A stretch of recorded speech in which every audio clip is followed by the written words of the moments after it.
पुण्यातल्या या वादग्रस्त घोषणानंतर आता पुढची बातमी पाहूया। पुण्यातूनच बातमी आहे, गुन्ह्याची बातमी आहे। पुण्यात आतापर्यंत कोयता गँगची दहशत बघितली, पण आता या कोयता गँगनं ऑन ड्युटी असलेल्या सहाय्यक पोलीस निरीक्षकावरच कोयत्यानं हल्ला केलाय।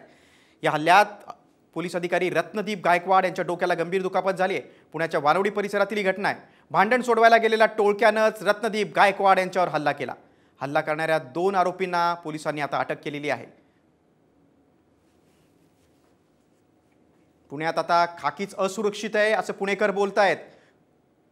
गुन्हेगारांना पोलिसांचा वचक राहिला नाही अशी देखील तक्रार आहे।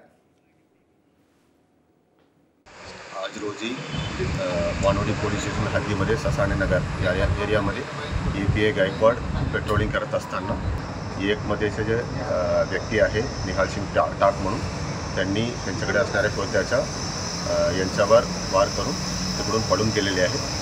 त्यांच्यामध्ये EPI गायकवाडनं गंभीर जखम लागलेले डोक्यावर।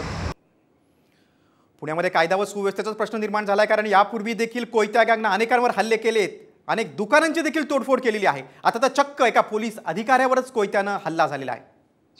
छाती कोणाची होत नव्हती। आज कोयता गँगच EPI वर हल्ला करायला लागली आहे आणि तो गंभीर जखमी झालेला आहे। हे अत्यंत गंभीर आहे।